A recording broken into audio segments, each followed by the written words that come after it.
5, 4, 3, 2, 1, 0.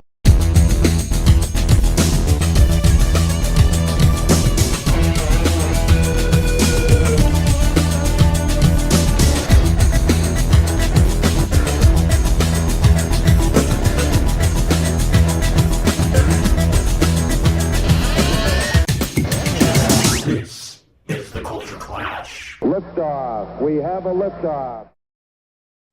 Welcome, everybody, to the latest episode of Culture Clash here on the Fandom Podcast Network. Of course, this is the flagship show of the Fandom Podcast Network. And you know what, guys? We got a big show for you. Of course, Ahsoka Watch 2023 is continuing. So this is the podcast that is far, far away. We're going to have a few other things to talk about. But you know what? Ahsoka is such a big deal. And especially this episode, as we're seeing a lot of the chess pieces get put on the board for what is coming up for the final two episodes of Ahsoka Season 1. But I need people to help me with this. And first and foremost, I'd like to welcome back into the mix on the Culture Clash, the man, the myth, the legend, the comic Ronin himself, Mr. Steve Brown. Thanks for having me, Kyle. It's good to be back. Yeah, we're Star glad Wars to have fans, you. how we doing? Glad to have you back to talk some Ahsoka. And right before the show started, I heard the squealing of the hyperdrive outside my studio. He's probably double parked the Drunken Gungan, but that's okay because I ain't paying for the tickets for it. Of course, he is one of the co-hosts of What a Piece of Junk, here, the Star Wars podcast here on the Fandom Podcast Network, returning once again to Ahsoka Watch, Mr. Derek Marsh. What do you mean you're not going to valet? Yeah, no valet. I'm not even going to validate this week. You can give all the bills to Scott. I was just going to say, but you have to remember, though, the license plate and the insurance are tied to you, Kyle. Well, Nathan doesn't know about certain things that I did over the weekend. So, well, I mean, you did. I have to admit, you had the hyperdrive coming so hard, you came in plaid. So that's there we go. But went we to a are whole here. Other galaxy. Yeah, exactly. That's plaid is the only way you can galaxy jump, at least in the Fandom Podcast Network podcasting realm. But guys, we are here, of course, to talk all things on the Fandom Podcast Network, Ahsoka. And you know what, guys? We're almost to the end. We're at episode 6 already. Don't say that. Yeah, well, I know it's flying by, but you know what? Too here on the Fandom Podcast Network, you can get a double dose of Ahsoka coverage because not only here on Culture Clash Live, where we do Ahsoka Watch, but of course, Derek, all you guys over at What a Piece of Junk are doing a phenomenal job covering Ahsoka as well. Yeah, it's been a lot of fun, especially with it kind of having the Tuesday 9 p.m. Eastern, 6 p.m. Pacific premiere dates, just like almost kind of like live television. And it was kind of cool to them, to actually have the way they're tracking and actually publishing numbers now for Ahsoka, because Disney has been very quiet on those. So, when they had that premiere date of episode 1, they had 14 million streams, for that first day, 24 hours. So that was pretty big. And that's really, kind of must see TV, kind of getting that mindset back. So really enjoying that. And yeah, talking with Nathan and Scott, and we'll do that here in about 48 hours after we're done here. I'll talk with those guys at Sunday night. Two, it looks like Disney's learned a little lesson from Ahsoka, because they did announce this week that Loki season 2, which is premiering October 2nd, will also be in that 9 p.m. time slot. Ooh, so it's gonna be like a double feature again. I'm gonna have to watch Ahsoka first and then check over to Loki after that. So unless if Ahsoka crashes, then I'll go check Loki. I think Loki's Thursday and Ahsoka's Tuesdays. I think that's. Oh, is that? I thought it was gonna be Tuesday night. Oh, darn it. I don't think they're gonna put both of those out at the same time but anyway, at least Disney's learning, and I think it's good. Hopefully, this is a continuing trend for all their future shows that are big. But guys, yeah, they're gonna have Briscoe County Jr. on Friday.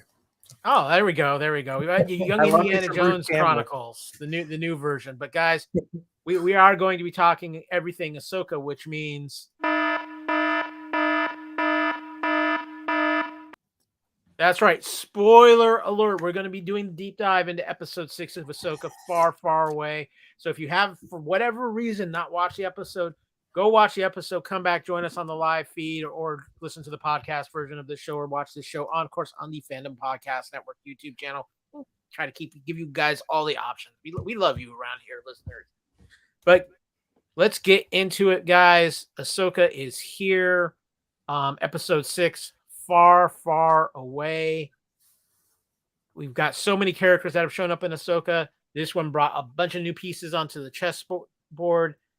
But we are here to talk about episode 6. And I'm going to give us the rundown on a little bit of plot synopsis from episode 6.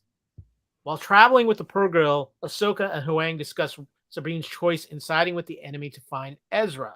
Meanwhile, the Eye of Sion arrives on Peridia, the ancient homeworld of Elsbeth's people known as the Dathomiri. Elsbeth, Baylan, Shin, and Sabine meet with the Great Mothers, a group of Night Sisters allied with Thrawn.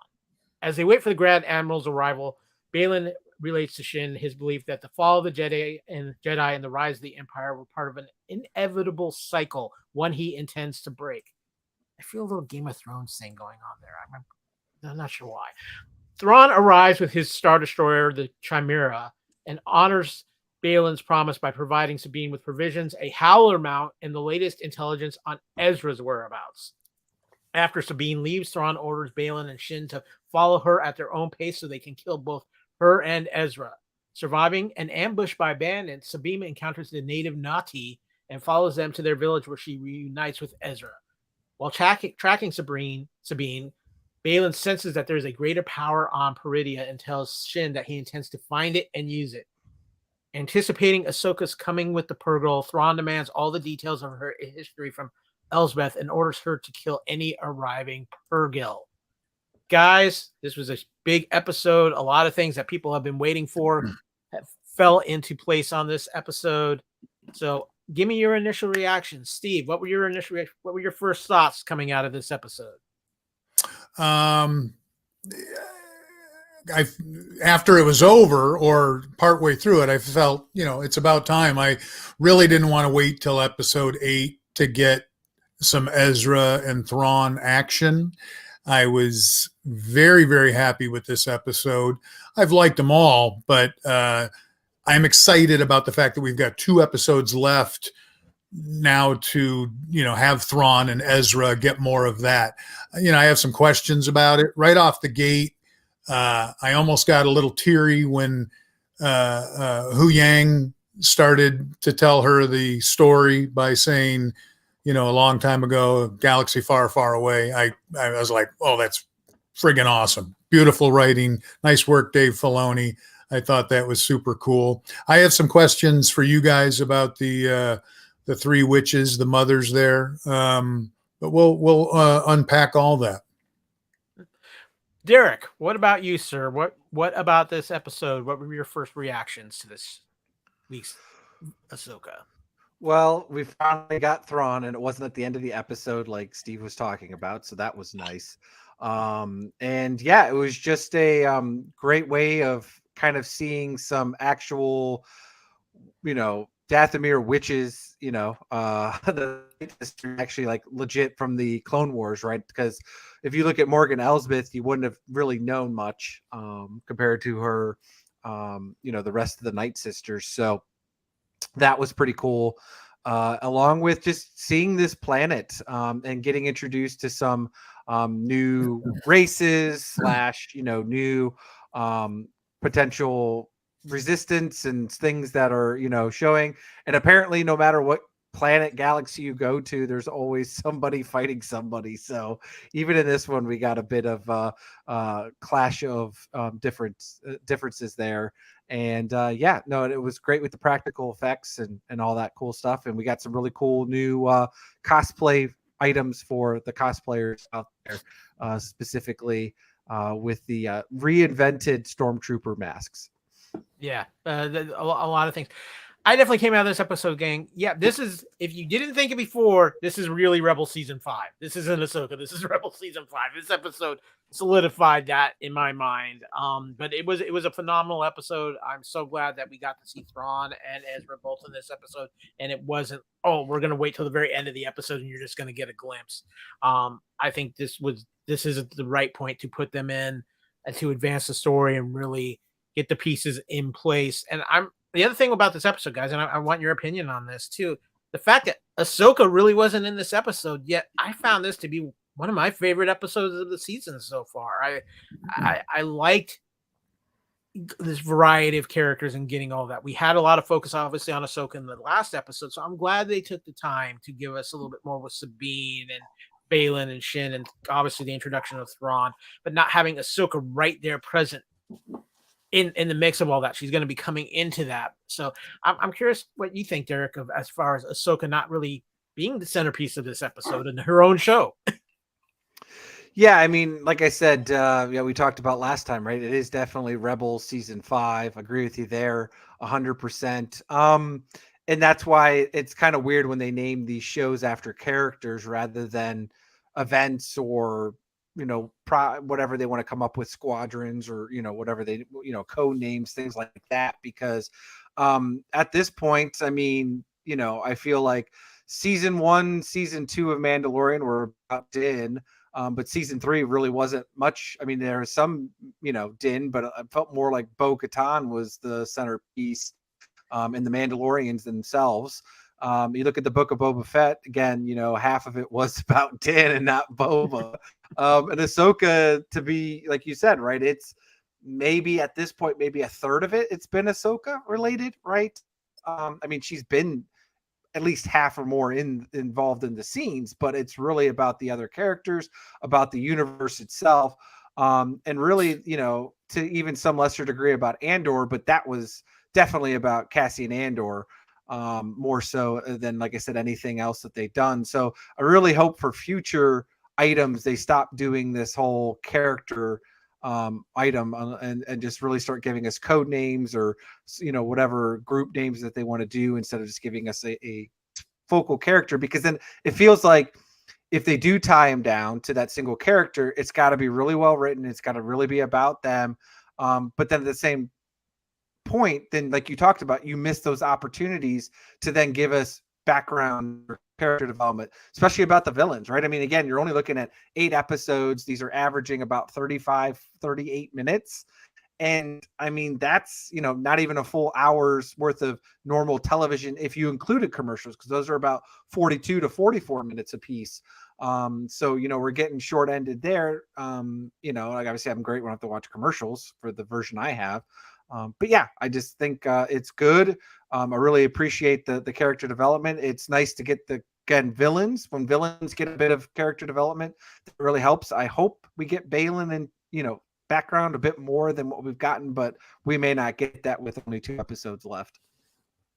Steve, what about you? The fact that, especially with this episode, after we had just this heavy episode with Ahsoka and her past and everything there, what did you think about with this episode not featuring Ahsoka, just except at the very beginning, and really getting to see a lot of these other characters that have been a piece of the show?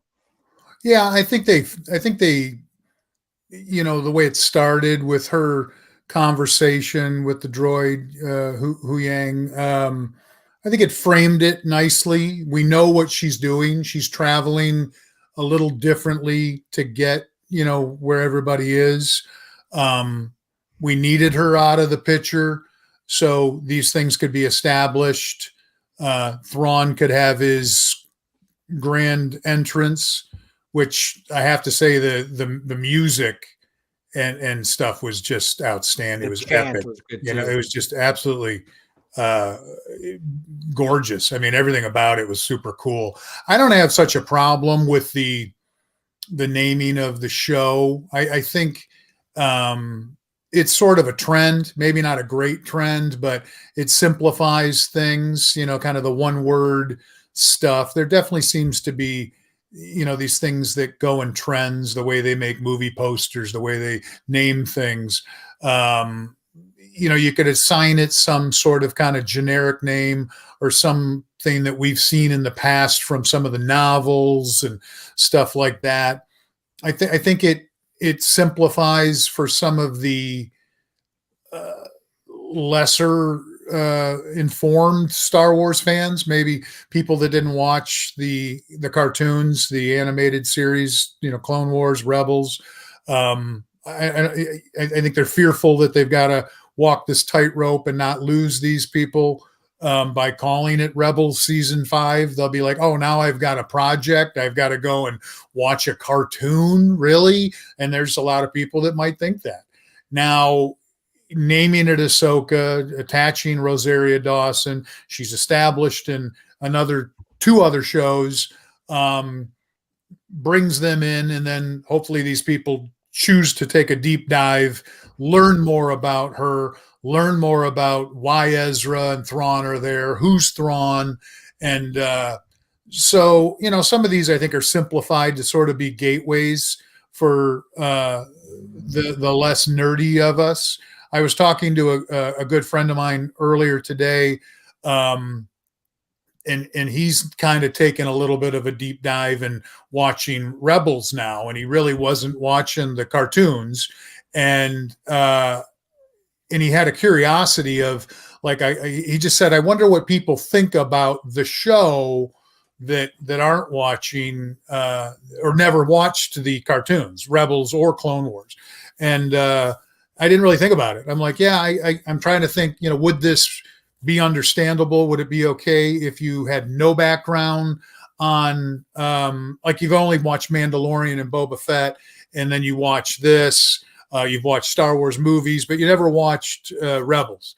So would you be like, okay, well, how did this Ezra get here? How did this Thrawn get here? Do we really need to know that? How enjoyable would it be? Are people okay with that? So shout out to my good friend, Officer Sheriff Deputy John, for posing that question earlier today to me. But what do you guys think? How do you think people would perceive this if you had no knowledge of the animation shows? Well, John talked about this, how Disney is following the Marvel recipe by naming shows after characters. That's my friend right there, John. Yeah. So thanks for the input, John. I agree with him. He has a point to that, and I think that's something that makes this show stick out. For me, I feel like for the most part, I think Dave has done a pretty good job in the writing of this, to where you don't necessarily have to have seen Rebels to enjoy what's going on here, Derek. But I think if you've seen Rebels, you have a much better appreciation for what's going on. Well, I mean, they try to go over enough of it with a wall scroll at the beginning, right? Trying to highlight just some things that we did in 4 seasons, right? How many episodes? Like 80 episodes or something like that Rebels was. So there's a lot of stuff, a lot of content there. And you could imagine what some of the folks, even in last episode, when we had young Ahsoka, right? And the things that they were doing. If you never watched any of the Clone Wars or the Clone Wars movie, you could be lost, right? And it's hard to say, right? Because I'm not somebody that doesn't watch it, right? But I guess it could be something similar to like The Walking Dead, for example, because we were going to talk about that here in a little bit later. I knew of The Walking Dead. I didn't read the comics. I never, really even watched much of the first couple of seasons. And then when it kind of caught on fire and people were telling me about it. So, I watched some random episodes and it was good. It was enough that I was like, okay, I'm going to watch the first season of it. Right. And then I never really finished it because I never got to watch it with Christina, because she can't do zombies. So I kind of did that. So, but I've periodically gone back into it throughout several of the first 7 seasons. And I've just watched periodically episodes. I mean, I get the premise, right? That it is. As long as you know the current premise, then if the episodes are good, the characters are good, you can enjoy it, right? And I'd find myself, some episodes I would enjoy, some episodes, okay. So, I'd imagine that's the same thing with some of the fans here. At least if you stick with the first episode and watch it through chronologically, because it has to tell. It'd be hard to pick up an episode 5. Last week's episode and then try to pick the pieces. But as long as you watch it in somewhat chronological order of this season, and to Steve's point, if you do pick up some of the Mandalorian and or Book of Boba Fett, you'll have a little bit of cross tie there with Ahsoka as well, and understanding a little bit more of the overall current Star Wars universe. But I think, again, as long as it's well written, I mean, the action's been good. It's been solid. Even the CGI has been better than we've gotten on some other of the Star Wars shows. So I would imagine the casual Star Wars fan, or even just a casual person watching it for the first time, as long as they've stuck with it since episode 1, should be okay. As long as they're, that's their cup of tea, right? It's not going to win, something like Andor, which is a really good spy thriller, espionage conspiracy, just happened to be in the Star Wars universe. Yeah, exactly. I think those are all good points. But guys, I also want to bring up the cast, because we had some additions to the cast this week. Finally, obviously Lars Mikkelsen making his full debut as Grand Admiral Thrawn, and Iman Esfandi as Ezra. But guys, I was more excited about this because two of my all-time favorite sci-fi characters and actors have joined the Star Wars universe.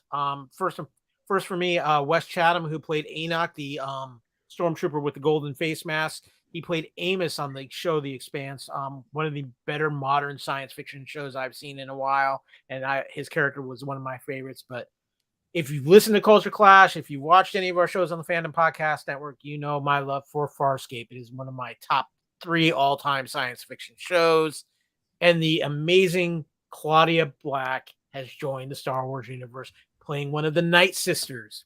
Wouldn't recognize her necessarily, but she has been part of this. Guys, I think this is something that is very cool, because this is something I haven't seen a lot of in Star Wars. Is starting to bring in some of these actors who are these classic science fiction actors who've been in things. Obviously, Claudia Black, Farscape, Stargate, so many other things. What Chatham has just recently on The Expanse, which was aired on both Sci-Fi Network and Amazon to a lot of critical acclaim. Are you liking? Let me ask you: are you excited about the fact that hopefully we see a little bit more of this, of some of these longtime science fiction actors getting to get a chance to put their toes into the Star Wars universe, Derek? I mean, to be honest, it's always been a Star Wars trend to do this, especially in the newer things, right? So, we've had plenty of famous people make stormtrooper debuts, right? So I mean, to this point, it's the same thing here with Enoch. Will we ever get to see his face? Probably not. Now, obviously, with Claudia, we get to see a bit of her face under her makeup, so you get a little bit of the bone structure and whatnot. You can, people were able to pick her out from there. But it's nothing new, right? Unless if it's somebody that's going to play a major cast role, which, to be fair, we got Mary Elizabeth Winstead, we got Rosario Dawson, and then we've had a couple of, famous actors playing villains and stuff like that, with like I said, just the way we've gotten over the past several shows. But other than that, it's always been kind of these mainly unknown people, or kind of tier B list actors that then, if the show does well, then Star Wars tied to their name has really made them an A tier list, right? Especially like Pedro Pascal and some of the others that have come out over the years recently. So, but great, I love it, right? I like fun cameos like this with these types of people. It is great to, like you said, it's a lot of extra things, so it's not just all 501st people making debuts on there. So it's a great mix, right, between well-established sci-fi, like you said, it's a nice homage, bringing them in.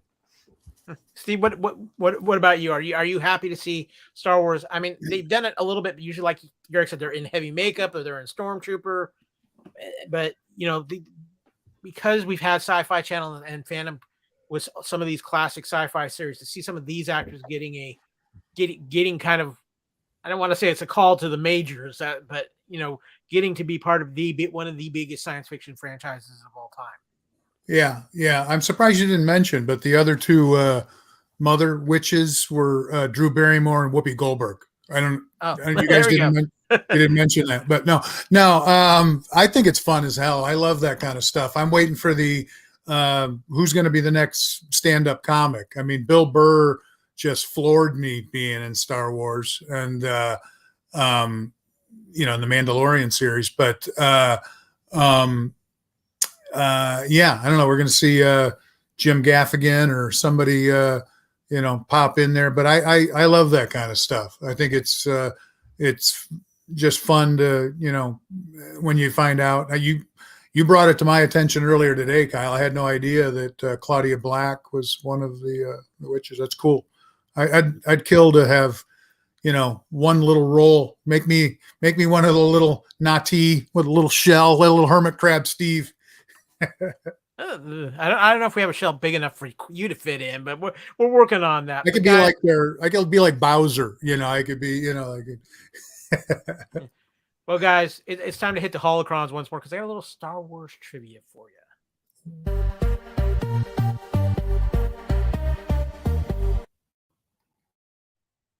That's right. We have some Star Wars trivia, and I found some fun things for this episode. So let's hit it up. First and foremost, we have a Star Destroyer, but not just any Star Destroyer, the Chimera. This episode features the classic Star Destroyer from the original trilogy, which is used by Grand Admiral Thrawn.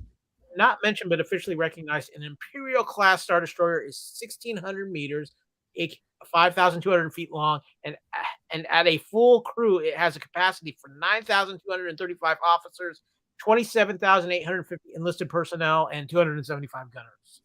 The gunners are way outnumbered here. We need more equity for our gunners. Come on now, guys. Steve, you mentioned this one a little earlier.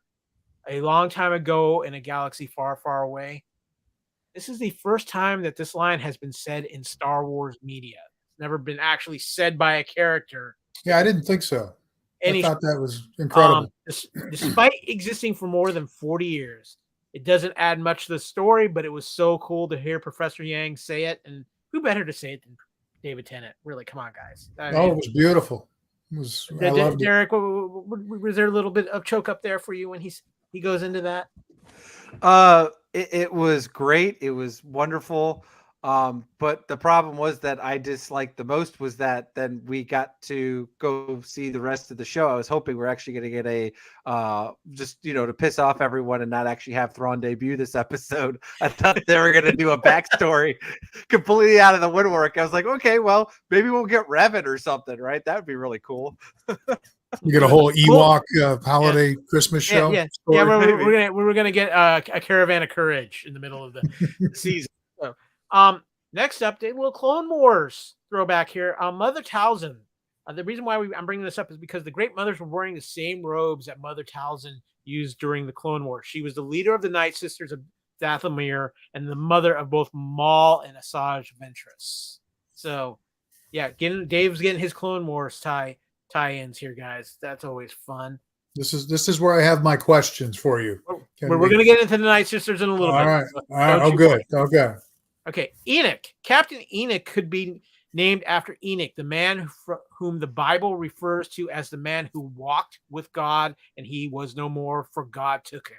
This has many different interpretations that we're not going to, the person who gave me this bit of trivia won't talk about yet, but Star Wars is known for including many symbols of different religions and mythologies.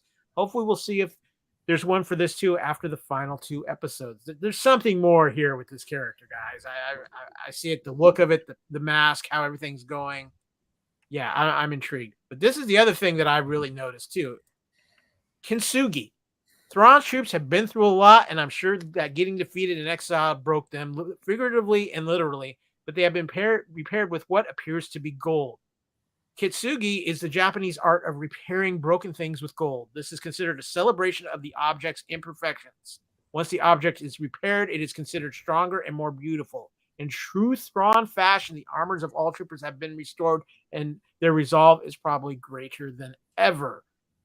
Interesting note on this. We all know from the novels that Thrawn has also a love of art and appreciation for things like this. So this really kind of stood out to me. And also just seeing that his stormtroopers have been through some things apparently during this time frame. I'm just curious, what did you guys think of the look of these stormtroopers? Go ahead, Derek. I was going to say, I enjoyed it. I think the idea that they've definitely been battle tested, right? That they, have gone through the ringer because it's been, about 10 plus years at this point, right?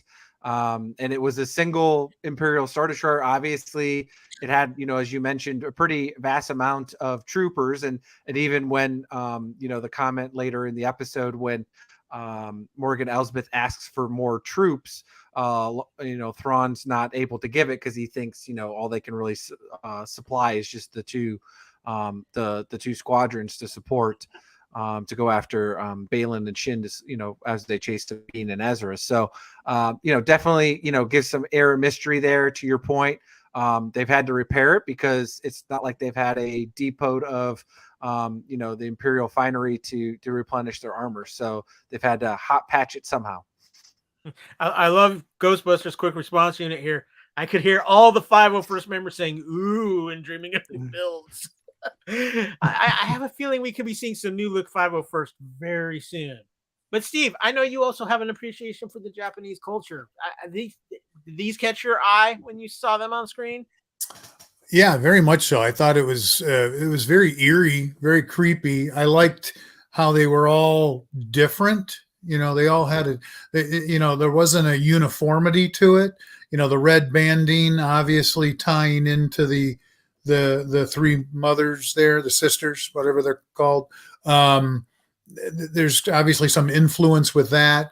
I was trying to figure out why the splashes of gold, thinking that, they're finding resources on this planet or what that was about. I found it, maybe they were all kind of customizing their own sort of look. It's fascinating. I hope they go deeper with explanation of it. And again, the whole entrance of Thrawn and the pageantry, of it was that was a great, amazing scene. Yeah, it was, and that's a good point because we're going to transition into some of our main topics that we want to discuss with this episode of Ahsoka.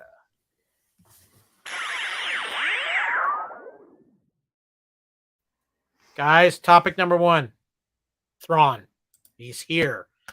We've been waiting for this anxiously. We thought some people were kind of getting into the mindset we would see him to the last episode. We get him in this episode. We get him fairly early in this episode. Just your initial impressions of Thrawn. Derek. I want to know, was it red contacts or was it all CGI for his eyes? So that's the first thing. But 2, I mean, it was just, we haven't got a full entourage, or I should say entourage, a full side speech that Thrawn does that, we got a lot in Rebels. So I really hope that there's a point when we just kind of get Lars Mikkelsen the opportunity to just kind of go off for a couple of minutes about whatever he wants to, do with the flux in his tone, and the way he changes, that, you definitely get not only in the Rebel series, but also within the books too, especially the new ones that Timothy Zahn wrote. And when they, hear the audible or audio versions of those, you can hear it flux. So really looking forward to that. It seems like Thrawn might be a little rusty, but I don't know, right? Maybe he is more guerrilla tactics now version based off what he's had to do the past 10 years. So I'll be curious to see, that. And then it's kind of funny, with as we've mentioned, just overall, like I said, it's a phenomenal opportunity when the voice actor gets to actually portray the character. And yeah, I mean, he's even with the blue makeup, the black hair and the red eyes, it looks like Thrawn to me. And now that we've accustomed to Lars, doing the voice, it sounds like Thrawn. So it must be Thrawn. There you go. Steve, what about you? What, I don't know how much of history you have with Thrawn going into this, but what were your I've read the books, the more recent Thrawn books, and actually remember, when that character was first created, which is no longer canon, but they kept him. What was the name of the that took place right after Return of the Jedi? What was Heir to the Empire? Yeah. So yeah, I have pretty good background about Thrawn. initially I didn't know how I felt about how his appearance is. I almost picture Mickelson's brother Mads maybe looking the part, maybe more. I don't know. Maybe the hair threw me. It looks, a little, I don't know, a little wonky. I don't want to be overly critical because I get annoyed greatly when people get critical of the appearance of characters that we've seen animated and then brought to live action. I just read somebody complaining about the girl playing young Ahsoka, and I had no problem with that at all. And then we had people complaining, in the Ben Kenobi series about the Inquisitor's appearance. So I don't want to be overly critical. I like the fact, like Derek said, I like the fact that we've got the voice actor getting the live action role, but Nicholson's an actor, so there's no problem there. But it was more about a presence. I think there will be some long-winded Thrawn speech to come, at some point, probably. I think it's funny how he's extremely intimidating and makes you nervous because you don't know what to expect. But there's sort of this odd kindness, it's like he, yeah, go ahead, Sabine, you can go. Yeah. And I mean, it's like, wow, that's pretty cool. Here's your lightsaber, go on, take off, he's not torturing anybody, anything yet, so I don't know. There's this creepy kindness to him. I don't know. He had a cool presence, great entrance. It'll be really cool to see how it plays out. I'm sure. I'm awfully glad. Thank Thrawn that we get 2 more episodes to see how it unfolds. That's all I got to say. I'm looking forward to that. But if you bring up some points, Stephen, a couple of things I want in my observation too with getting Thrawn on screen. First of all, very much more now feeling a little bit like a cult leader Thrawn with the way his troops were responding to him, chanting Thrawn as he's coming out.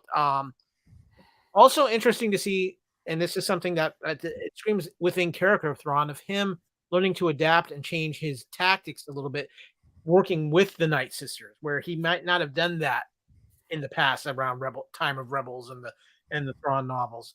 Yeah. But I'm going to ask both of you because I noticed something, and between the way the condition of his troops, and maybe it's just me, but the containers that his troops were loading up, Derek, reminded me a lot of coffins. And considering the Night Sisters' ability to resurrect, are we sure Thrawn doesn't have an army of the Walking Dead? I mean, we've had Star Wars zombies, so there's no denying one that. of the best novels ever in Star Wars. Yes. So and well, that was going to be my other gripe was like, if it is that case, which again we may not get the reveal this season, right? Because there's only 2 episodes left, so there might be more to that coming in season 2. But at the end of the day, why isn't this around Halloween? Because it definitely feels if Night Sisters and we get zombie stormtroopers, we it ends on October 2nd, but we really should have pushed it a few more weeks, especially since Halloween is October 31st on a Tuesday. No, I've been drinking pumpkin stuff for like 2 months now, so it's here. But I mean, it just Steve, you're talking about the kindness of Thrawn, and yes, he plays off that kindness, but it's because he has an ulterior motive. In this case, he's sending Balin and Shin to go kill Ezra and Sabine as well. Yeah. Well, so I found it interesting. He just it's great Thrawn and having Mikkelsen be the actor. So you've already kind of got that voice. He has that great, just even keel pitch with Thrawn. That's perfect for the character. Yeah, and it works so incredibly well. And I cannot wait. I'm so glad we're going to have a couple more episodes because I think episode 7 is going to be off the hook. That's just my personal opinion. I think there's going to be some major Thrawn things in episode 7. What I'd really like to see is somebody Photoshop Deion Sanders' head onto Thrawn with the entrance and then chanting. You know, it almost feels like that kind of cult. Yeah. Prime. Prime. But guys, the other big thing in this episode was, of course, the continued hunt for Ezra, which reached its climax as well, because we have found Ezra Bridger, the star of Star Wars Rebels, the main character, the character that Sabine went on the hunt for in this episode, and some very cool fight scenes. I love this little fight sequence with Sabine. But Derek, as a Rebels fan, how great was the moment of reunion? It was nice, I guess. I still don't believe it's the real Ezra. I'm hoping that they'll make him a clone. And yeah, even though Wes is quote unquote playing Enoch, I'm hoping that's actually Ezra underneath that.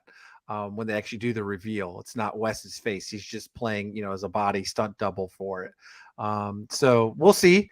No, it was good. I mean, obviously he's been living like a hermit. So how much, Star Wars Jedi training has he been upkeeping over these past 10 plus years? Because let's be honest, we're going to need some help with, Balin and Shin on the way. Right. So, and whether Ahsoka arrives in time, who knows, right? We might have to have those two fighting the other two. And I'm guessing he still has his lightsaber somewhere. It doesn't appear in this picture that it's on him, though. Well, I think that's an interesting point, because I do think we're going to see an Ahsoka Ezra team up against Sabine, or against Shin and Balin, before this is all said and done. Steve, I know you don't have quite the history with Rebels that Derek or I do, but what did you think of this moment? Because I mean, this not only that, but I watched on this planet. Yeah, I watched Rebels all the way through. I just I don't think I have the same love for it as you guys. And I know I'm going to be called a moof milker here, but I'm not a Ezra fan. I didn't like the character all that much. I thought he became a Jedi really too quickly, too easily, and I found him often kind of annoying on the cartoon. Sorry. I like this Ezra. I like the actor. I like the entrance. I liked his sort of charming swagger. I like that he's older and isn't wearing a goofy little orange spacesuit. And I thought when they first saw each other and she turned and saw him, I thought it was a beautifully cinematic film scene. I mean, it was very sincere. The hug there I thought was touching, and it was a cool moment. I'm looking forward to this character now in live action being a really cool character, which I just didn't think he was a cool character in the cartoon. I just didn't. That was what didn't hold my interest in Rebels, was Ezra. I from episode 1 on, I just was like, I don't really care for this young character. I didn't see the same the Luke Skywalker that other people I think saw in him. I don't know, but I'm excited about the future of Ezra now. So that's about all I got to say about that. So I'm excited for this. I'm excited to have this reunion. It's very good to see live action Ezra, but I do have some questions here, guys, about this, and I'm curious of your opinion on this. How is it Ezra's been on this planet with Thrawn around and kind of existing a couple blocks away? Yeah, a couple blocks away. and I'm like, you would think Thrawn would have wanted to take out Ezra. So when you mentioned your point about maybe is it a clone of Ezra and the real Ezra, I don't know if I'm going that far, Derek, but I kind of wonder, are we getting is Ezra on the up and up? Is there a little something with Thrawn and Ezra that we don't know about yet? But then again, you would ask, why would Ezra send Balin and Shin to go kill, or why would Thrawn send Balin and Shin to go kill Ezra and Sabine? So I'm really interested in what the backstory is there. And Derek, I want to add to that with another point about this is Thrawn's supposed to be exiled on this planet, but yeah, he has a Star Destroyer. So there's some unanswered questions we've got here with these characters and their story here, because I think there's a lot more we haven't been revealed to us here, Derek. Yeah, I mean, again, I think in this galaxy, it's a lot older galaxy. Obviously, it sounds like if you want to do the whole Prometheus thing, it sounds like many thousands and thousands of years ago, this galaxy through the space whales were able to travel to current Star Wars galaxy. And that's where, you had the Night Sisters first deployed, and then there probably was a not as vast society in today's world. So I think this one's a bit more older. Obviously, war has torn it apart. So there's probably not as much natural resources, even though they were, I mean, obviously gold to us is a big deal, but in the Star Wars universe, gold isn't that big of a deal. I could imagine as a mineral, right? Especially since they have, the ability to space, light speed travel. So I'm sure the others are there, right? And that's why they're having to bring the ring, to your point, right? He's exiled. Like there's not enough, light speed essentially for them to travel to where it would be to go back to the current Star Wars galaxy. So that's why, like you said, he's exiled there. But apparently they have ways of still communicating through the Night Sisters. So maybe it's just taken 10 years for the messages to kind of go back and forth and for them to put a plan together. It's just weird, though, that, it's a few years afterwards and that the Night Sisters would want to be with the Empire. So I'm wondering, again, what Thrawn has been doing these past 10 years with the Night Sisters. They must be promising them something, right? Like, I'm going to take you back to this galaxy and you'll be able to have your own planet and help rule or do whatever, right, for power that they're seeking. Because I'm assuming that's what Balin's after, right? Because he knows the Jedi stories, that he's hoping that if the stories are true, that there is some unknown power. But to me, it sounds like Thrawn already knows about this, and Balin doesn't think that Thrawn knows about it, but Thrawn does know about it because he's been with the Night Sisters all this time. So that's what they're assembling back there. So Balin's looking for it, but yet it's back all at the Star Destroyer already. Ghostbusters quick response. Ezra didn't do it for him. He talks about the forces in this galaxy that may have kept Thrawn busy or at bay.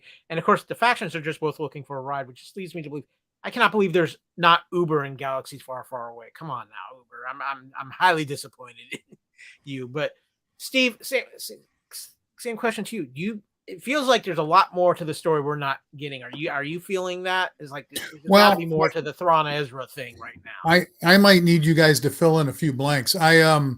First of all, the ship to me doesn't look like it can leave that planet. It looks like it's just, the nicest car on the planet and can kind of cruise around where he was off hanging out and then showed up. I don't know if he just wanted to, like, I'm going to go down the street and make a nice entrance or what. But the ship to me doesn't look space travel worthy. I mean, looking at it a few times, it still looks kind of beat up from what happened in the last episode of Rebels.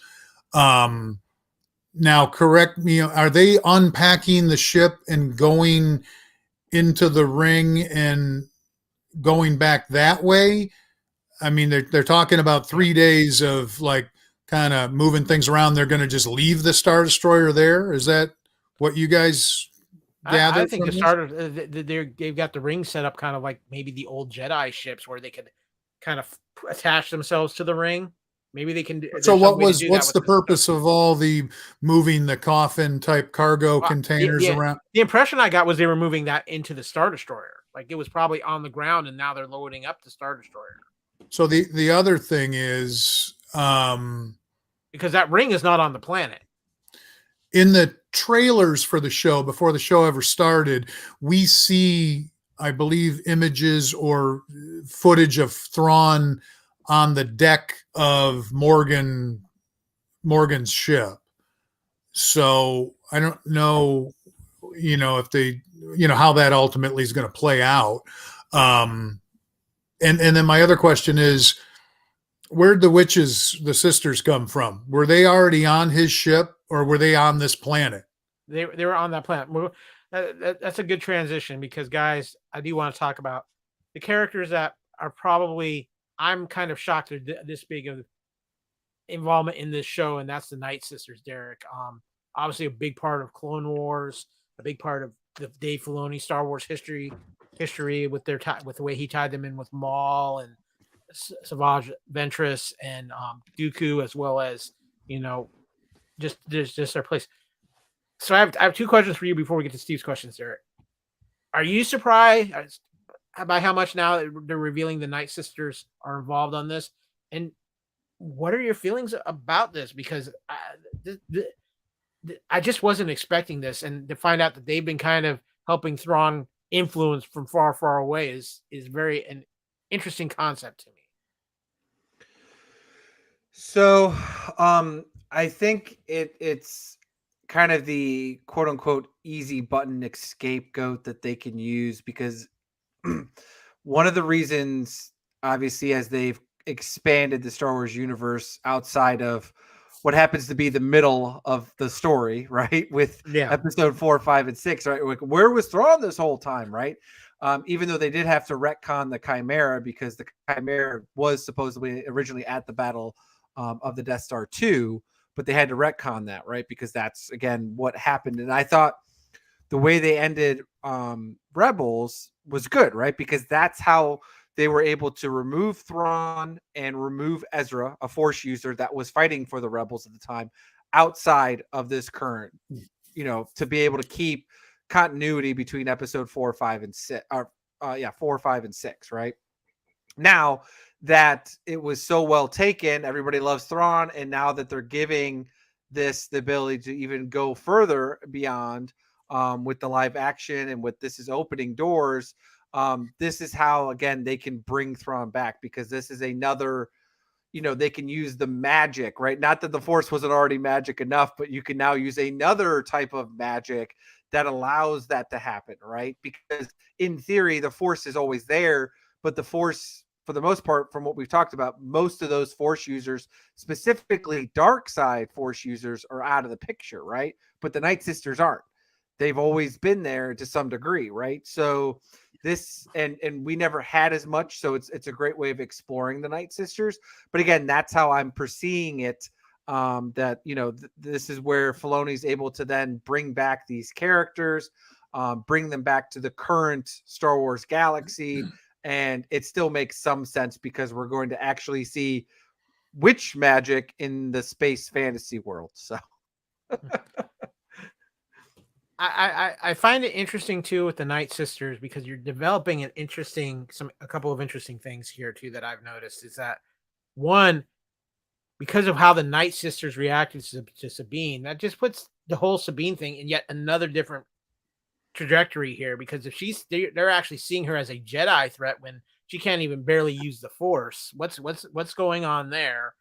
And then obviously there's still some very uncomfortable things with Baylan and Shin with these witches, especially Shin. She it's very clear she has an issue with witches. And so I'm wondering how that is going to play out.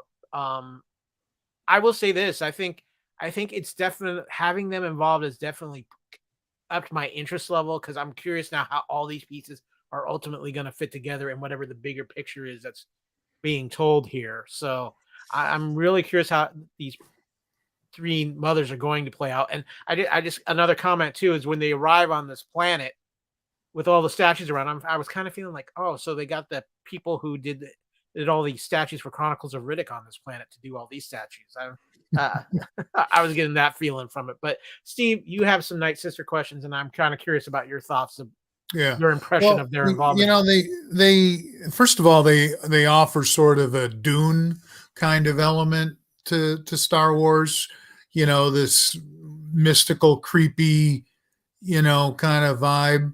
I would like to see these three standing on the sideline of the Colorado-Oregon game this weekend. I think right behind, it'd be a cool thing for Disney Plus to do, right behind Deion Sanders there. but yeah, did in the so these three weren't in or represented in Rebels at all. They were only in Clone Wars. Well, these three weren't even in Clone Wars. This planet is the home planet of the Night Sisters. Okay, so and apparently people know stuff. Like Balin made a comment like this is where the space whales, the star whales come to die, and Morgan was talking about it's sort of like her home planet. Where her she ancestors are from. Right, where she was, it's her motherland. She doesn't quite give off their same vibe. I think Derek mentioned that earlier, but I guess it opens up some channels. Was this planet ever represented in any of the cartoons? Not this particular. Was it Dathomir? Is that what it's called? Dathomir was the planet that was actually in the Star Wars galaxy. What's this planet called? This planet start with a P or something like that. Yeah, Pydera, whatever. Pydera. Okay, yeah. Okay. This is in a whole different galaxy, right? Yeah, this is right. But so if it's a whole nother galaxy, and we initially didn't know where they were, like Balin Skoll has his information about it. I guess there's legend about it. So apparently there's been some travel and they do indicate in the episode that the Night Sisters were some of the first riders of the space whales, and that's how they got to their planet in the Star Wars universe. And then from there was the tie-in where they became close with the dark side of the Force users and Dooku, and that's again where we get Maul and Savage Ventress and Savage Opress. So Savage Opress, but Ventress, she was a Night Sister. Yeah. Right. So would she still possibly be around in this? No, if you go by a canon, she's dead right now. She's dead. Okay. Book canon. Yeah. Right. Yeah. Which could be trumped by TV show. So yeah. Okay. So do we think it's just these three and then Thrawn showed up and kind of befriended them and uses their little house there as his kickstand for his ship?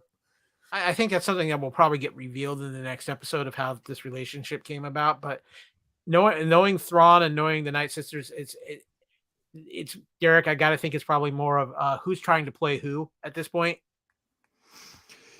Yeah, I mean, because again, you pointed out, right? So at some point, the Night Sisters were able to use the whales to travel, right? However that was many thousands of years ago.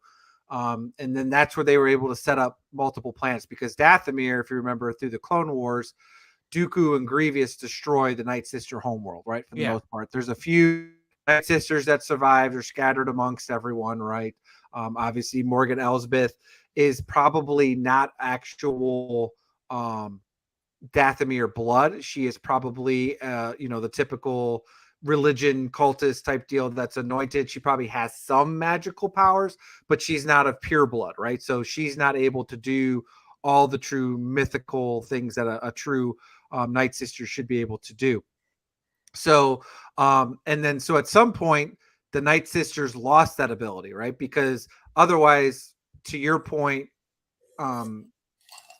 Steve, we would have had, other than what Balin says, there's these legends and stories, right? What he heard as a kid were legends, right? But even that's old legends, right? This is in the chronicles and the libraries of the Jedi, which is lost now, is all burned and blown up. So all those things that were there, so it's just hearsay legends, but there's always something truth to legends, right? Especially in our sci-fi adventure fantasy novels, there's always some truth to it. And that's what he's here for. And that's what he keeps saying. Like, if the stories are true, there is a hidden power somewhere here, right? So at some point there might have been besides the Night Sisters, they might have shown ancient Jedi how to use the whales. And there might have been at some point a space whale highway system between the galaxies, right? So but it sounds like to me that at some point the original Night Sisters here on Padira lost their way or lost their ability to travel that way. And so they haven't been able to do it, right? So they've been, stuck here in a sense, right? And then with Thrawn magically appearing at some point 10 years ago, he comes in a spaceship.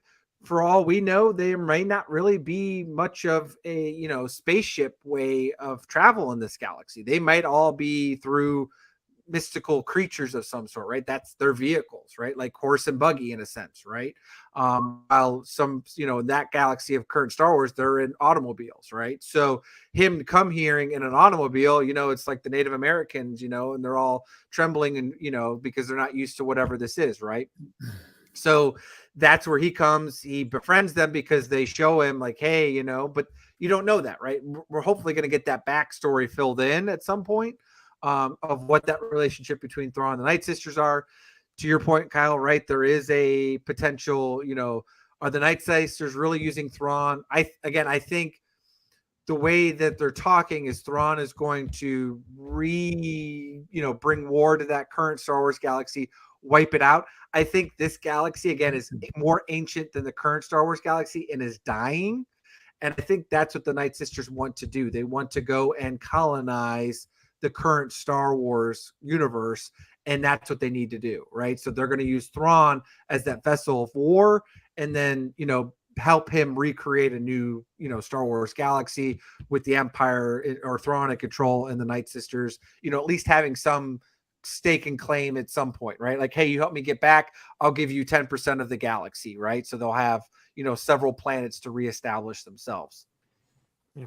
No, I that's a good explanation of it, and it's going to be very interesting to see what plays out with these Night Sisters. I think there's a lot of things to go there. But guys, one more topic I want to hit back to real quick. I know we've talked about them in previous episodes, but Baylan and Shin, guys, these are the two most intriguing characters on the show to me.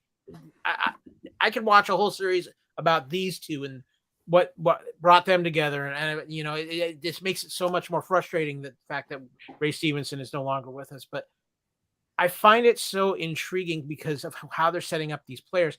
You have Baylan, who's got another idea all in his head about there's something more to this planet, why he's searching out Thrawn, and it's not necessarily because he wants to see the Empire come back. It's like he thinks Thrawn's the one to, quote, Game of Thrones, break the wheel of this cycle he talks about with the Jedi and the Empire, and how that's just a secular thing.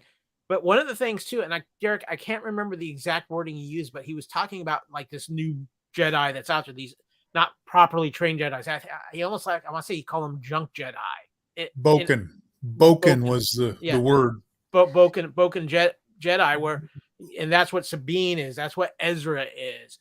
Ahsoka, he obviously feels differently about. He sees her as a Jedi, but I think it's a very interesting point he brings in, and you kind of wonder. I don't necessarily feel like he's the bad guy here, but maybe his agenda may end up making the most sense. Derek, I don't know. I just, all I know is I'm fascinated by these two characters and how they're going to fit into this bigger puzzle. He is the Thanos of this universe, plain and simple. And, if you're like me and you enjoy Empire Strikes Back as your favorite because the bad guys, actually have good story plots and the good guys lose. And that's why I think Infinity War is, one of my, my top favorite of the MCU universe, especially for the first 4 phases. It's because it's a well-written bad guy, right? And you could not necessarily agree with them, but you can obviously to some points see what they're seeing. But, that to me is that's what Baylan is. Basically, he's the Thanos of the Star Wars universe. I think that's a good point. Steve, what about you? Are you finding these characters as intriguing as I am, with the mystery kind of surrounding them? Absolutely. Yeah, absolutely. Every time they have a conversation with one another, I end up rewinding it and watching it a couple times. I like her sort of naivety to things, but I also like she has a real cool presence. I like when she said sometimes a story is just a story.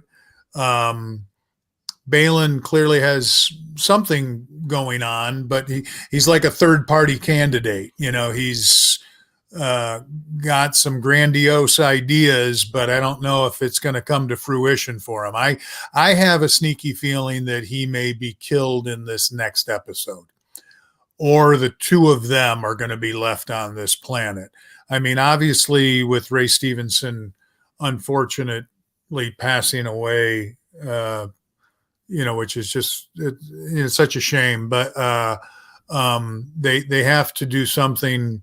It doesn't necessarily have to be something this season per se, but they're going to have to address it at some point in this story. So there could be a lightsaber battle that he loses in the next episode, or even the one after, I guess. But I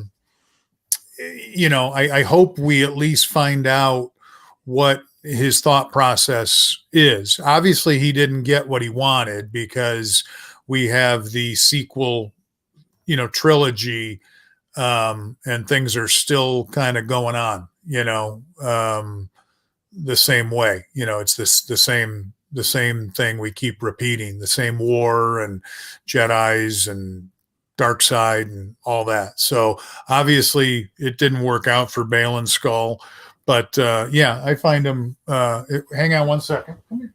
Oh, sorry. I had a visitor. We had a mini howler come in, and then the howler took off. But I very intriguing when they're on screen, Kyle. Yeah. And their costumes are dynamite. They look every time I see Balin just like walking, I'm just like, God damn, that guy's cool. Well, you brought up Howler, Steve, and that brings me to my fun factor moment of this episode. The Howler, the new everybody's favorite Star Wars pet here. I love this creature, and I loved how it bonded with Sabine so quick. And it was like, oh, you're going to treat me nice, because Thrawn and those probably did not treat them that well. But it's always fun when you got a little pet that brings in a little bit of personality into your show. And for this, the Howler goes down as my fun factor moment of this episode. Derek, what about you? Is there a fun factor aspect for this episode that stood out for you? It would have been the little podling creatures that we got there. That was the fun factor episode, especially when he kept hiding from her, as he kept looking up from underneath his shell as he was like, "Does she see me? Does she see me? Does she see me?" And then at some point when they actually call back to Leia and Wicket, right, from Return of the Jedi, kind of the same thing, right? So the creature befriends the lost princess, and and then all of a sudden out of the woodwork comes a gazillion others, right?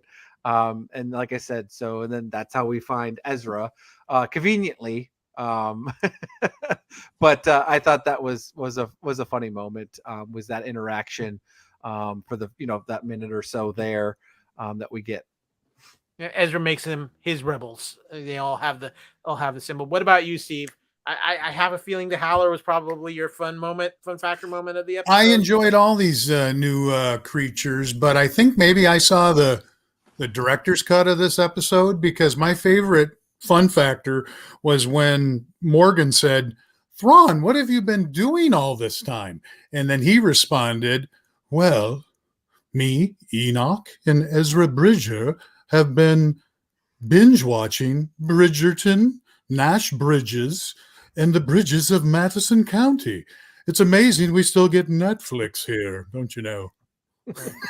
Okay, well, I'm not letting you turn this into an episode of Downton Abbey, that's for sure. He likes to say that word Bridger. Yeah, well, he loves Bridge. Ezra Bridger, yes. Yeah, he is a proper villain. Let's just say that. But that is going to kind of wrap up our coverage of this episode of Ahsoka. We'll come back to Ahsoka here in a little bit. But guys, not much in the news. Writer strike. Are they going to solve it? Are they not? Actor strike.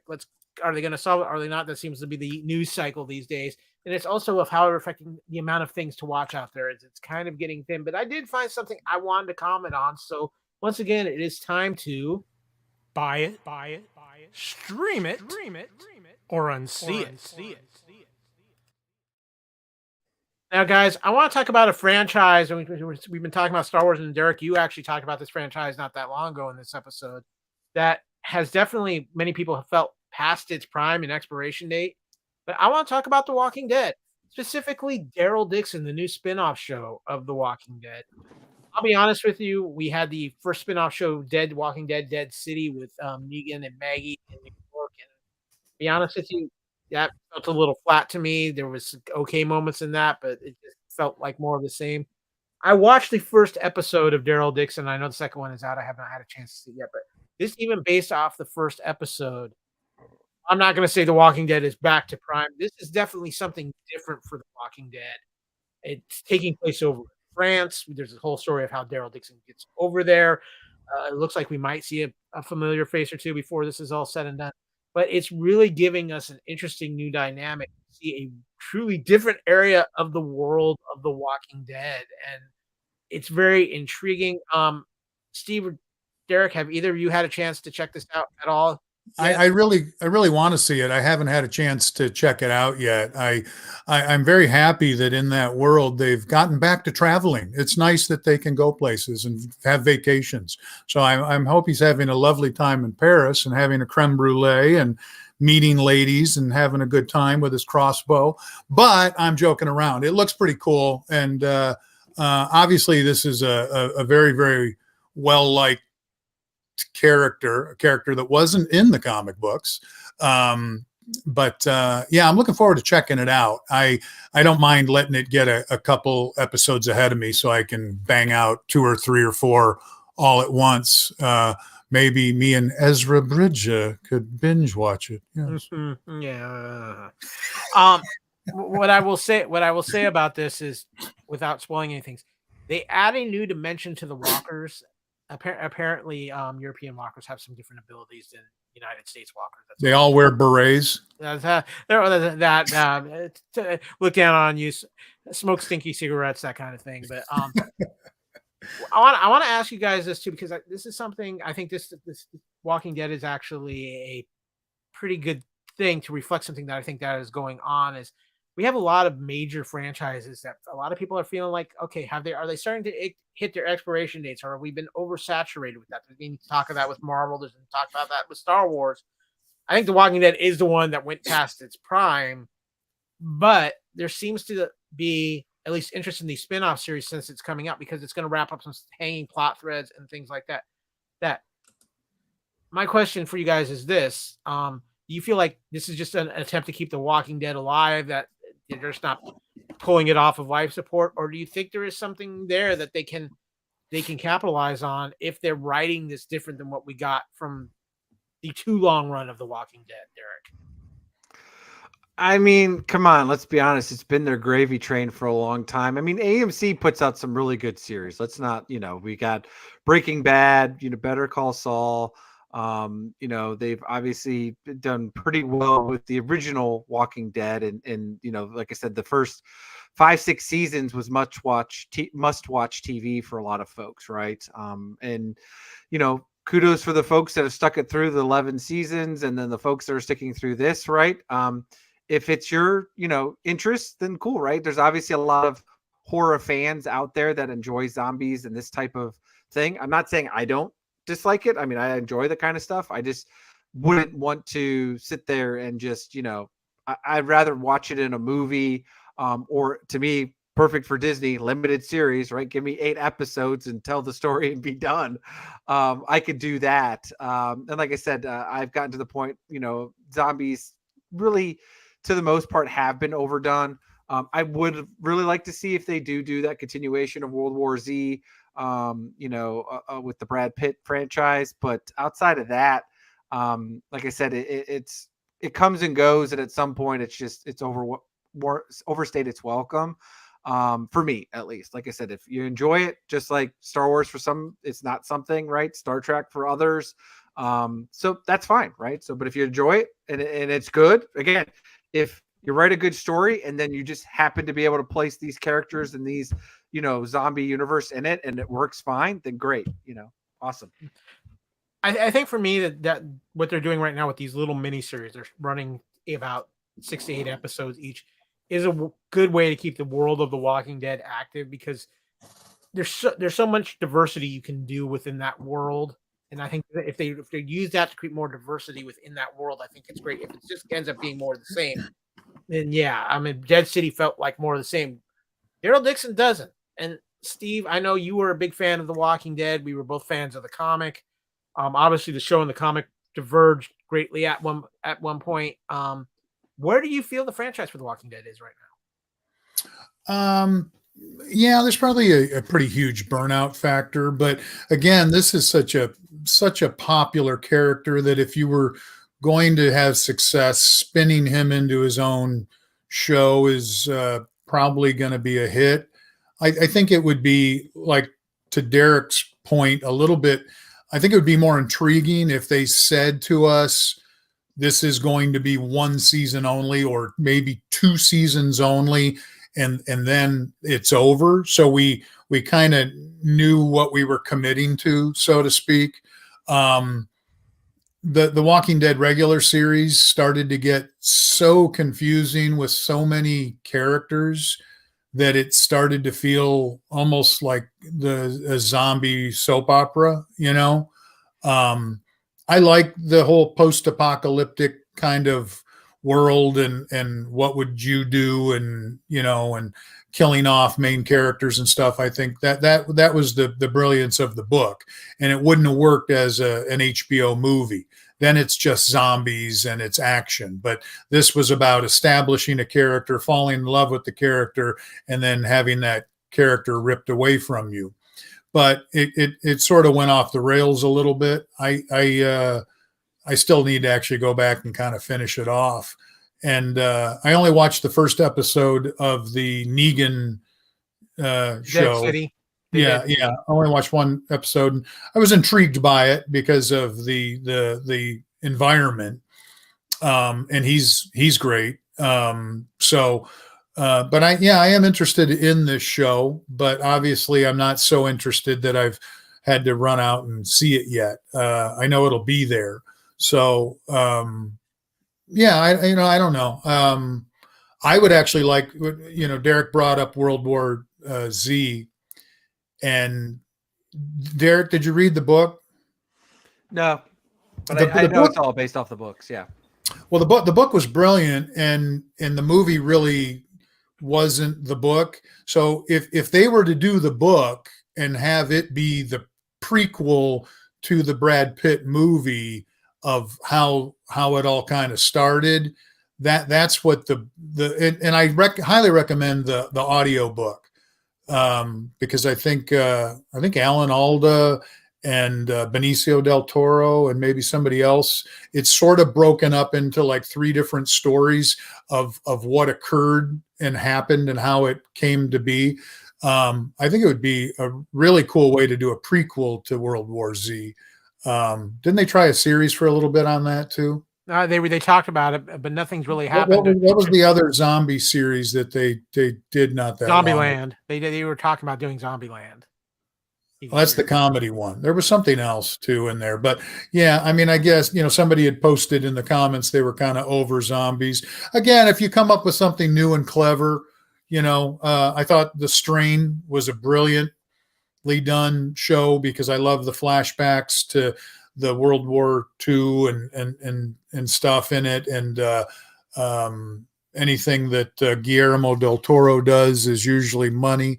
So, again, if people are looking for things to watch, go back and find The Strain, watch that. It's sort of a vampiric / kind of ghoul zombie I Am Legend kind of feel, but very clever. I always assumed that was actually the sequel to Blade 2, but it never was.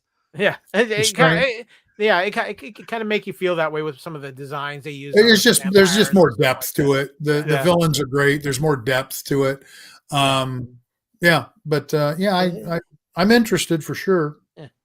I think my final verdict, based off of at least watching the first episode, is I would call this a stream it. Even if you've been out on The Walking Dead for a while, this is a good way to kind of revisit and get back into it and get a little taste of something different. So I would say stream this. I'm obviously waiting until the whole thing comes out for a final verdict, but right now, yeah, I stream it. even if it's not your cup of tea, I think it's worth a shot to see if it's be something that could pull you back into this world, or if you're even new to the world of The Walking Dead, I think it's a good jumping on point. So those are my thoughts on that. But guys, it is time to wrap up this episode of Culture Clash here on the Fandom Podcast Network. I want to thank both you, Steve, and you, Derek, for jumping on. Derek, especially kind of coming on last minute. I'm sure there's probably 5 or 6 Empire parking tickets on there. I know a guy named Andor who might be able to help you with those. Just saying. But it's been great to have you on to talk Ahsoka. But before we get out of here completely, I got one last question for you guys, because I think we're obviously hitting the 2 biggest episodes of Ahsoka with the penultimate and the finale. Just give me 1 or 2 predictions for what you think might happen in these next 2 episodes. Steve, I'll let you kick that off. Give me 1 or 2, just predictions of what you could see happening. I'm usually way off, so but I do think they're probably going to kill off Baylan Skull. I don't. Yeah, I mean, again, obviously, I think we're going to see Ahsoka arrive in this next episode. I don't know if we're going to see an all-out battle, and then there's a fight to see who can get, back to the galaxy. If we're trying to stop Thrawn, because he's obviously just such a problem. I don't know who he plans to go to war with, or if he just plans to rule the galaxy. But I don't, beyond just some of the little loose ends and stuff that need to be tied. I don't really know what to expect. I don't, I mean, have they confirmed a second season? I'm assuming they're going to do a second. Not yet. Or is this going to all be part of Dave Filoni's movie that they're talking about? I think that's what we're headed for here. But Mr. Marsh, you're going to be talking all things Ahsoka on What a Piece of Junk here, but come on, you're here live on Culture Clash. Give us 1 or 2 predictions, sir. So my prediction is a couple of things. First off, I do agree. I think Baylan Skull does die. I mean, even unfortunately, not knowing that, after they finished filming, that Ray Stevenson was going to have his untimely passing, but I do think he dies. I think what's going to happen is he is either going to get killed by the Night Sisters, or he's going to get killed by Shin. Something's going to happen there, the whole apprentice betrayal type deal stuff. But if they really wanted to set up the Night Sisters to be a legit threat, they would kill Baylan. I actually hope, everybody keeps some of the comments from the crowd today was great, from those that were joining us. I think what would be really cool is if they somehow screw up not being able to go back, whatever happens, right? They destroy the ring starship or whatever, right? And basically they're all stuck in this galaxy for the next season. I think that would be cool, because I think it would allow it to coincide with everything else that needs to happen in the current Star Wars universe that is then going to happen into the sequel trilogies. Because bringing Thrawn back and then him coming back to the galaxy, it's going to be like, where does it fit in, right? Because at some point, again, it could all tie into, like I said, we know it's going to tie into Dave Filoni's movie, which I don't expect his movie coming out till like 2028 though at this point. Like his is way down the future. So it's going to have several shows that'll tie into it. Because we haven't even seen Skeleton Crew. I know that got pushed out again, especially with the writer strikes. Who knows when that'll come out officially now. But at some point that'll be tied into this universe, or this timeline, I should say.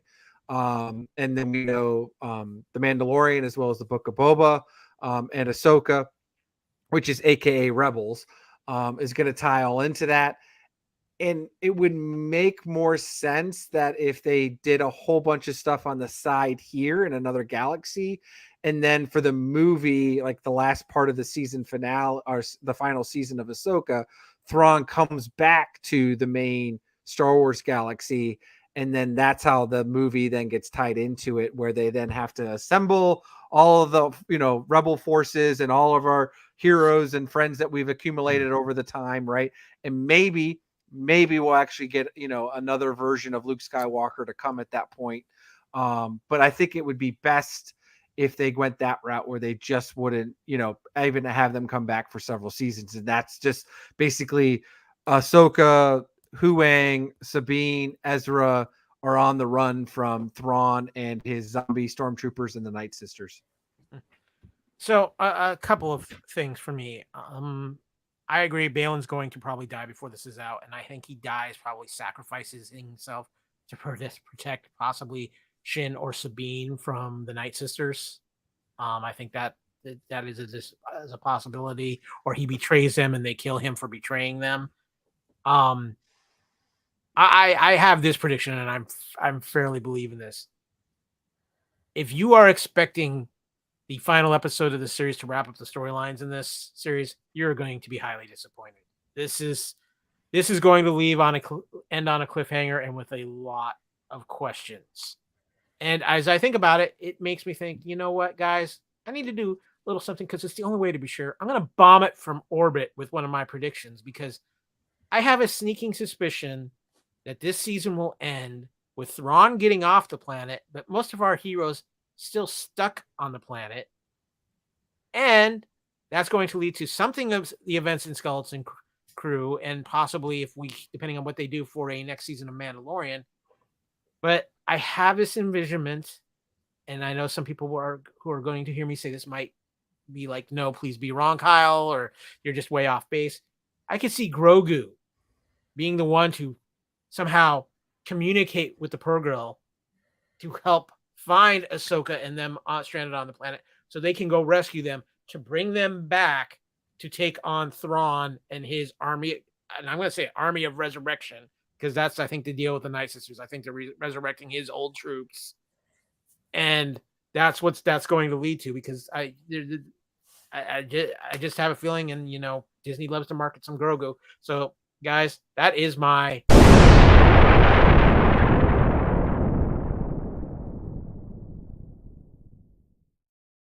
bomb it from orbit, crazy prediction that probably is going to be anywhere near right, but hey, I'm allowed to have some crazy speculation every now and then. But with that, guys, it's time to get out of this episode of the Culture Clash. Of course, you've been watching Culture Clash here on the Fandom Podcast Network. You can find us, of course, on this wonderful channel. You can watch it live. Thank you to all watchers, viewers, and people who've been commenting in the chats. Ghostbusters Quick Response Unit, John Walsh, thank you so much.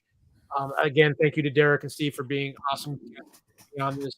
Me fill void while Kevin is still away in parts unknown. And Steve drinking pop. I got to paint that gold. Yeah, you got to put a little gold in there, Steve. It's missing some things. Of course, you can find the Fandom Podcast Network to all of our audio podcasts on our master feed at fpnet.podbean.com. You can visit our Facebook group page. There's also follow us on Twitter at FanPod Network, on Instagram at Fandom Podcast Network. Of course, some great shows coming up, Derek. Of course, you guys over at What a Piece of Junk continuing to cover everything Ahsoka, as well as I know Scott and Nathan have been talking about this new Star Wars Unlimited card game that is coming out that's getting a lot of buzz. We just put out a new episode of our popular Couch Potato Theater this week, celebrating 30 years of it's been the 30-year anniversary of Jurassic Park. I'm feeling old. I'm just gonna say it. I'm feeling old, but we had a lot of fun with that. Guys, again, thank you. I'm Kyle. You can find me on Twitter at AKyleW or on Instagram and Threads at AKyleFandom. Derek, where can people find you when you're not triple parking the Drunken Gungan? So, as you mentioned, you can find me over on the What a Piece of Junk podcast, specifically on the Facebook group. And there you can find me, Derek Marsh. So, if you want to find me there, please do. And Steve, you are on a mission these days of trying to inform people of what's going on a little bit in the world of comic books and collecting. Hence why you are the Comic Ronin. And I know people can follow you on social media to get some news about comics. Yes, on Instagram, you can find me at comic_Ronin. And you can find my podcast anywhere you get your podcasts, Steve and Cheeky Pints Everything Cool podcast. And a lot of comic book stuff on my Instagram, and probably going to be a YouTube channel soon to come. He's got big plans. Well, I'm sure they will be quite successful. Thank you again to all of our listeners. Your support means everything to us, and we hope we're giving you something to feed your ears with these podcasts and some enjoyable podcasts to listen to. And as I close out, just remember, as always, as we believe here at the Fandom Podcast Network, respect each other, and most importantly, no matter what it is, enjoy your fandom.